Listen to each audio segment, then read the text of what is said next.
Hey, how you doing? So one thing the particularly keen among you may have realized is I am a Brit. I'm British. I hail from the United Kingdom of Great Britain and Ireland. And two things about Brits. They love a bit of ABBA, and adjacent to that, they love Mamma Mia. Now, I am no exception to the Brits love Mamma Mia rule. Now, first of all, I was raised on ABBA, and second, I think Mamma Mia is one of the most rewatchable films of all time. That being said, it's also one of those films where if you think about it for just a second too long, you're kind of like, what? And that's like no shade whatsoever. I think it's an incredible film, but that doesn't mean that there aren't some moments that make me stop and reflect, shall we say. And I have decided to take you on a reflective journey with me against your will, I realize now, as I think about the things that I liked about Mamma Mia, but also the things that confused me in a segment. Is it really a segment if it's 90% of the video? In a segment that I have creatively named 4 things that confused me and 4 things that I liked. Am I gonna make that a jingle? Let's do it. 4 things that confused me and 4 things that I liked. So I'm gonna start with the things that confused me. Not necessarily bad things, just things that kind of made me go, oh, when I thought about them for too long. Because don't get it twisted, I love Mamma Mia, but it's a weird film. It's fundamentally a weird film, I think. In line with that, number 1, the pacing. It's not poorly paced. Like, I don't think I'm ever bored, but that might just be because there's so much stuff in it. It's not a particularly long film. Like, I think off the top of my head, it's about 1:50, which is really short for a musical, even a musical movie. But I don't think there's a second of this film where nothing is happening. And that's not to say it's poorly paced. It's just interesting. There's so much stuff in it, but it's like I feel overwhelmed in a good way. And I find that really strange. Number 2, in line with the whole lots of stuff happening, no one is as concerned about any of the events of this film as they should be. Like, I know it's a musical and it's silly and whimsical and lighthearted, and I love that about it. However, normally in a comedy situation, there tends to be a straight man. I don't know that there is a straight man in Mamma Mia. It's a lot of chaos, and nobody seems to want to take the chaos seriously. Like the wedding scene at the end, that is complete chaos. Like, the 3 dads stand up, Meryl's like, Donna is like, they're here, and Sophie's like, well, yes, I invited them. And then they have like this whole back and forth, and then Sophie's like, let's cancel the wedding. Sky's like, sure. And then they're like, well, everyone's here for a wedding. And then Pierce Brosnan, I forget his name, Sam and Donna get married, and everyone's like, sure. Like, that's just absurd, and I'm kind of obsessed with it. But also, if you think about it for too long, it's like kind of worrying. Like, where is the responsible adult on this island? Who is the designated driver? Thirdly, this guy.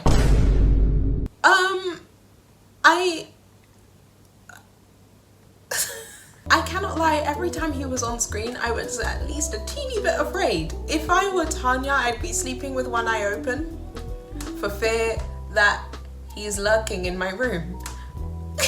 Though, to give credit where credit is due, he is half of the reason why we got the generational club classic that is Christine Baranski's cover of Does Your Mother Know? So I suppose to a certain degree, he deserves his flowers. Also, researching into this, I just discovered that apparently his name is Pepper. I did not know he had a name. I thought he was just freaky bar guy, but Pepper. And finally, the last thing that really confused me, but more in like a what the hell sure kind of way, is the whole like hen party sequence. There is so much going on. Like, I know that the whole point of that scene is meant to be disorienting.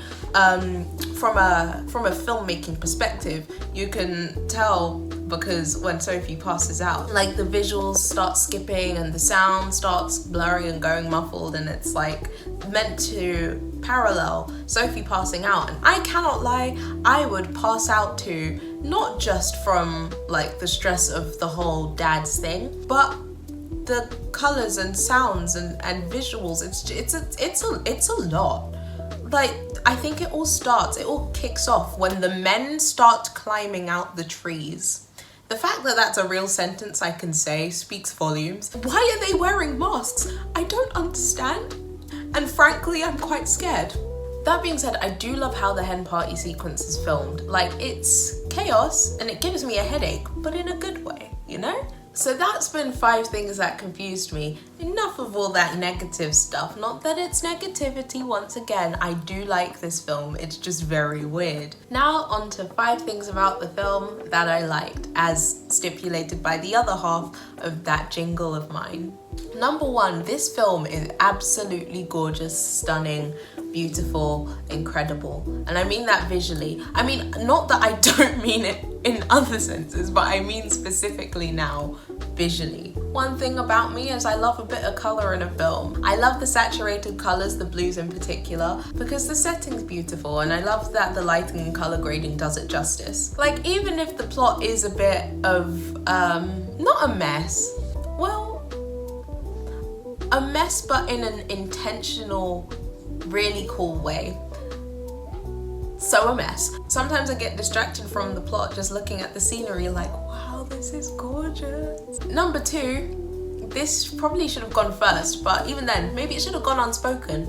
ABBA. Now, generally speaking, and this isn't overgeneralization because there are 1 or 2 exceptions, but I don't typically like a jukebox musical. Plot-wise, I haven't found that many are super compelling, and musicals are song-driven stories. So when the songs exist already, it's difficult. It doesn't always work. That isn't necessarily always the case, but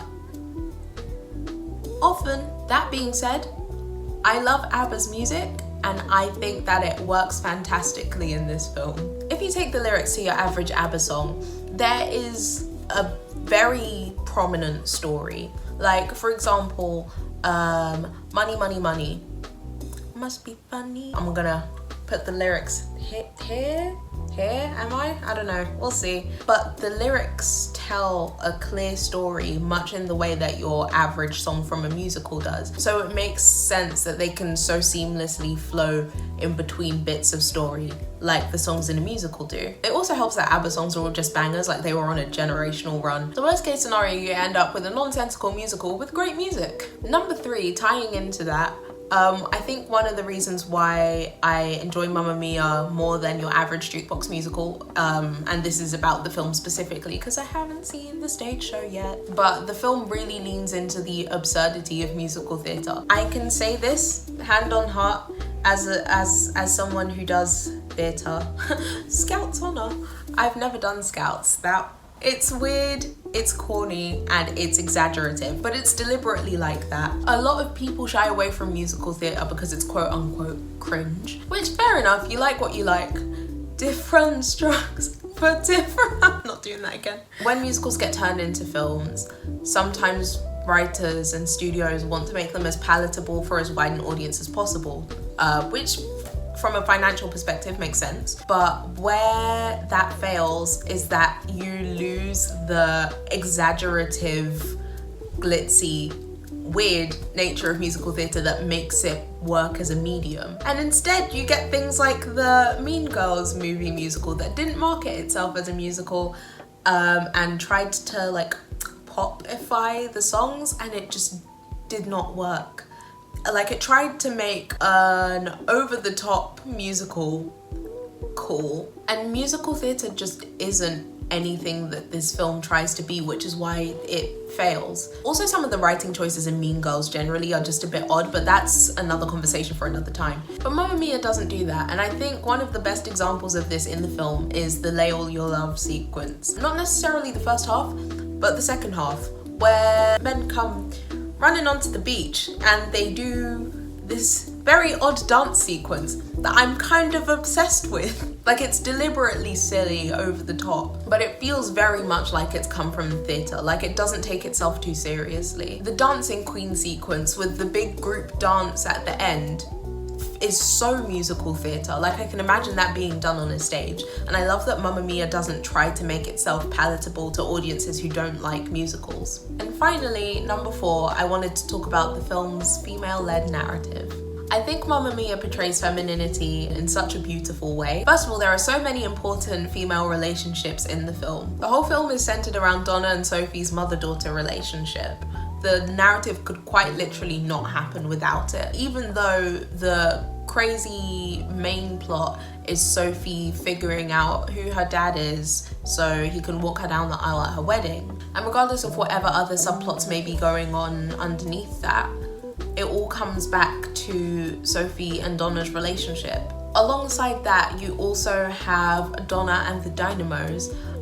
Donna, Tanya, and Rosie's friendship is so incredibly important to me. I love these divas. I love that it's not only a portrayal of strong female friendships, but I also love that it's a portrayal of relationships between middle-aged women that feel like girlhood that you don't really see so much in media. I love that this film says that being middle-aged or being a parent doesn't mean that you're boring.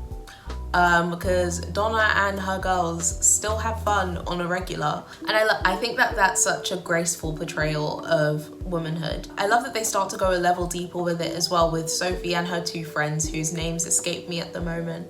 Sophie, Ali, and Lisa, who I wish had more to do really, because it could have been a really cool parallel with those 3, and then Donna, Rosie, and Tanya, because they start to do it, but it doesn't like happen in depth. But the implication is there that it's almost like not a passing of the torch, but like a mirror image almost. But then even further beyond that, going back to the dancing queen sequence, like, for fear of sounding cringe, it's like a girl power sequence. Like, it goes from being just a message from her friends to Donna trying to cheer her up, to being a message that speaks not only to all the women of the island, but to all the women watching. Like, you go, diva. You are the dancing queen. See that girl. Watch that scene. Dig in the dancing queen. Well, yeah, so those are my more analytical thoughts on the film. Analysis feels like a strong word, but the talky bit's done. I wanted to end with a little bit of fun. So I have created a tier list with bespoke tiers that I named myself on theme with Mamma Mia, and I'm gonna rank the characters. These rankings are all in my unsolicited, unprofessional opinion. So let me start by explaining the tiers to you. So our D tier equivalent is basket fish. I'm gonna insert the clip. These are characters to whom I say boo, boo. These are characters who I don't like and I think deserve jail time. Okay, jail time's a bit strong, but you get the gist. The C tier is ... or ... Thank you, Sophie. That was so dark. These are characters to whom I'm either given the side eye or I just don't have much of an opinion on you. Our B tier is bachelorette party sequence. For the characters I put in this tier, I mean that they are chaos incarnate, and I have a headache whenever they come on screen, but generally I think they're pretty cool. A tier is dancing queen. I think that's self-explanatory. This is a tier for icons, for legends. And finally, our S tier, S for Stavros. Stavros. I don't know why this character made such an impression on me, but I think about him often. And now for the ranking. This is going to be with maybe a sentence of explanation each. Our protagonist, Sophie, is going into bachelorette party. She is the cause of all the chaos in the film, but also we would not have the film without Sophie, so thank you. Donna is going into Dancing Queen. I think this was kind of self-explanatory. Mother Meryl, and also in my eyes Donna is a diva who did nothing wrong ever. Yeah, Sky is going into Basket Fish, because every time he was on screen I just felt fear and stress. Also this exact moment. Because I loved you and I wanted what you wanted. Now I don't know. You don't know if you love me. Of course I love you. I just wish you'd told me. Jail! Never speak to me again. If a man ever spoke to me like that. I'm gonna do the dad's rankings quickfire style. Sam and Harry, A. Bill, B. The only reason there's a difference is because I feel like Bill is kind of sinister, and my suspicions on that were confirmed in the second film. If I was talking about Mamma Mia 2, here we go again. Because that second part of the title is important, yes. Bill would be Basket Fish. Basket Fish easy. That man is terrifying. I would file a restraining order. But since we are only talking about the first film, he gets to stay in B tier. Once again, kind of self-explanatory, but Rosie and Tanya are easy Dancing Queen. They started the song in the film, they get to go in the tier. It breaks my heart to have to do this, but Ali and Lisa are both going in ... because they don't actually do that much. When I first watched the film and I saw them at the start, I thought they were going to be a more prominent feature considering they are two of the first characters that we meet. But beyond Honey Honey, they kind of vanish. Pepper, I'm going to be kind and put in ... because while I am terrified enough of that man to want to put him into Basket Fish, like I said earlier, he is the catalyst for Does Your Mother Know, and that song is very important to me, so. And finally, we all knew this was coming, my King Stavros is going into his tier where he belongs. And these are the final rankings. I will not be taking criticism at this time. So yeah, these were just some silly thoughts I had on a film that I really love. If you enjoyed this, please like, comment, and share this video, and subscribe for more of my shenanigans. But for now, see ya.